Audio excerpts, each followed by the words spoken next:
Melalui tangan orang muslim, orang kafir punya program, orang muslim yang menjalankan, biar tak nampak betul bermusuhan antara kafir dengan Islam itu, biar tak nampak betul. Tapi uniknya adalah program mereka berhasil melalui tangan itu tadi. Videonya lagi viral. Ada seorang penghafal Quran dulu waktu kecil. Apa kata dia? Kenapa harus ngafal Quran itu? Kenapa banyak banget hafalan anak-anak disuruh hafal? Aku sepakat banget loh. Jadi setiap kali ada orang yang nyamperin aku minta setiap ada orang yang nyamperin aku minta tips buat ngafal Quran, pasti pertanyaan pertama aku, buat apa? Gitu. Jadi sama pesantren tuh kadang aku suka dibawa ke majelis talim di Jakarta, di mana buat kayak bahan marketing gitu loh. Oh, oke. Bahan marketing. Ini di pesantren. Jadi di pesantren aku ada anak kecil bawa Quran nih. Padahal aku hanyalah anak kecil yang nggak paham apa yang aku baca. Bagus. Itu jujur banget sih. Jadi sekarang kalau ada yang nanya, aku pengen hafiz dong, pertanyaannya buat apa? Bener sih.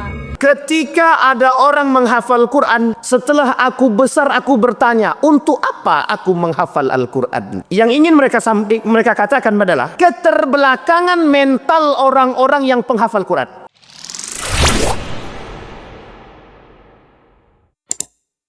Kita lihat tuh pendangkalan akidahnya seperti apa. Kita lihat nanti komentar-komentar orang yang berkomentar itu. Rata-rata yang komentar itu terhadap pelarangan-pelarangan itu bukan orang kafir, tapi justru orang muslim. Yang nomor 2 daripada pendangkalan akidah, 5 sebab pendangkalan akidah yang saya sampaikan, nomor 2-nya adalah an-nifaq wal munafiqun. Tersebarnya penyakit nifak dan orang-orang munafik. Nah, ini yang berat tuh di situ Bapak Ibu. Karena musuh kita itu. Dah kita sampaikan dalam kitab 30. Salatuna alamatan lil munafik karya Dr. Aid Al-Qarni. Sudah kita sampaikan di sini 30 tanda orang munafik. Nah, perbuatan orang munafik itu apa? Yang tadi yuriduna liyutfi'u nurallah.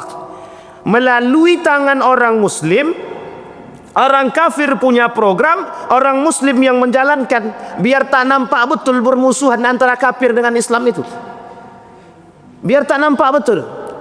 Tapi uniknya adalah program mereka berhasil melalui tangan itu tadi. Sehingga ketika penjauhan dan pendangkalan akidah yang mereka lakukan terhadap kita, itu sangat unik sekali. Kita ambil contoh. Ini sangat kebetulan lagi viral videonya. Videonya lagi viral. Ada seorang penghafal Quran dulu waktu kecil. Dia menghafal Quran.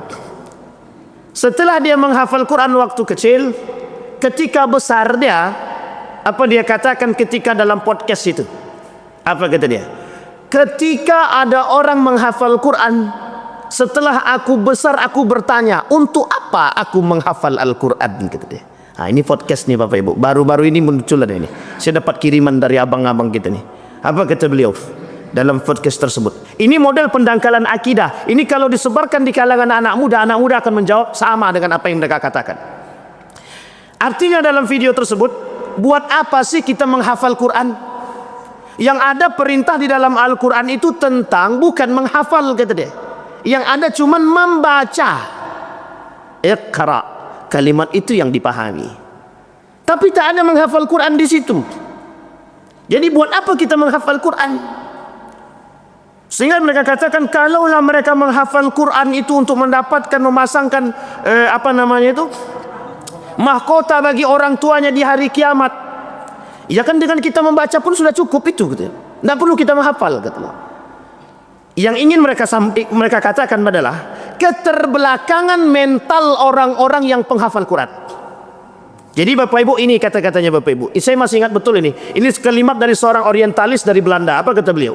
Seorang muslim yang menghafal Al-Quran itu tradisional, taklidi kata dia, katrok, jadul kata dia, membuat masa itu terkebelakang. Jadi orang yang kembali kepada Al-Quran, dia tidak bisa menatap modern. Bagi mereka tidak ada namanya modern, sehingga mereka ketertinggalan gitu. Ini kalau bahasa ini dipahami dalam dunia akademik, jelas apa? Jelas hancurnya Pak. Kenapa demikian? Karena bagi mereka ilmiah itu lebih penting daripada Al-Quran itu. Sehingga keilmiahan itu yang mereka gali. Betul tidak penyebab merosotnya umat muslim itu dikarenakan Al-Quran? Itu mereka cari, Pak. Sehingga setelah mereka lakukan penelitian terhadap tersebut, yang mereka lakukan wawancara terhadap orang-orang yang mohon maaf. Kata dosen saya, orang-orang yang mereka lakukan wawancara terhadap mereka itu orang-orang yang memang secara ekonomi mereka merosot dan mereka hafal Quran. Sehingga apa kata mereka? Orang yang menghafal Quran, orang yang dekat dengan Quran rata-rata orang miskin, kata dia. Coba, kalau itu disodorkan kepada kita, sekarang kita tanya, seberapa banyak Anda orang kaya di muka bumi ini? Coba cari, kata dia. Ada enggak yang hafal Quran, kata dia. Dikitukan kita, Pak. Coba cari orang kaya di muka bumi ini, hafal Quran enggak mereka? Kita ambil contoh, orang muslim yang kaya, Khairul Tanjung. Hafal Quran enggak dia? Apa jawaban mereka? Tidak. Coba pertanyaannya. Kalau itu disodorkan kepada kita pertanyaan demikian, apa yang mau kita jawab? Ini yang ingin mereka angkat daripada video tersebut. Artinya apa? Mereka ingin katakan kepada dunia bahwa dengan menghafal Al-Quran itu Anda secara sosial terkebelakang. Jadi tujuannya apa? Jangan menghafal Quran, jangan mendalami Al-Quran, membaca saja sudah cukup. Mereka tidak paham sejarah itu. Jadi yang berbicara itu dalam konteks mata saya itu sangat tidak paham sejarah. Kenapa saya katakan tidak paham sejarah? Tidak ada ilmuwan Yahudi satu orang pun yang tidak belajar bahasa, yang tidak mempelajari Al-Quran. Saya belum temukan ada ilmuwan Yahudi yang belum mempelajari Al-Quran, belum saya temukan. Mungkin karena kedangkalan pengetahuan. Tapi rata-rata ilmuwan Yahudi itu rata-rata mempelajari Al-Quran. Coba Bapak Ibu bayangkan, itu kedangkalan pemahaman mereka. Tapi tujuannya apa? Untuk membuat kita dangkal dengan Al-Quran, sehingga kita tak percaya lagi dengan Al-Quran. Iya juga ya. Nah, ini kan misi zaman dahulu. Bapak Ibu masih ingat orang tua zaman dahulu ngapain masuk pesantren? Mesti jadi tukang baca Yasin aja itu paling tinggi. Kata dia. Sehingga tercuci lah otak anak ini tadi. Tidak mau anak-anak itu masuk pesantren. Sehingga akhirnya masuk sekolah, ambil jurusan teknik, fisika, kimia dan lain sebagainya lah gitu. Karena bagi mereka orang-orang yang agamawan itu rata-rata nganggur. Paling tinggi jadi tukang baca doa, paling tinggi tukang baca Yasin, imam masjid, itulah paling tinggi dah tuh, kata dia. Nah, coba bayangkan kita ini dicuci otaknya begitu caranya. Itu yang ngomong siapa? Muslim. Kalau orang kafir yang ngomong, orang muslim tak percaya. Olah ya ente kan bukan orang muslim. Tapi kalau yang ngomong orang muslim, rata-rata orang-orang yang liberal itu memang tak hafal Quran. Memang tidak hafal Al-Quran.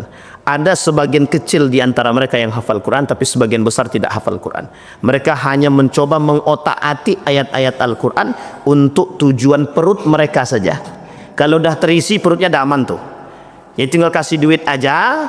Kaum-kaum liberal tadi dah dapat duit, dah selesai itu urusannya tuh. Dah berhenti mulutnya itu. Tapi kalau lagi lapar dia bicara balik dia. Nah, itulah yang kemudian terjadi di kalangan mereka, Bapak Ibu. Tetapi dampaknya adalah besar. Perubahan karakter generasi-generasi terhadap pemahaman mereka agama, terhadap pemahaman agama. Bayangkan generasi muda kita sekarang sangat sedikit pemahaman mereka terhadap agama. Jauh Pak, jauh banget sekarang. Kemerosotan akhlak anak muda kita sekarang itu disebabkan karena jauh daripada Al-Quran.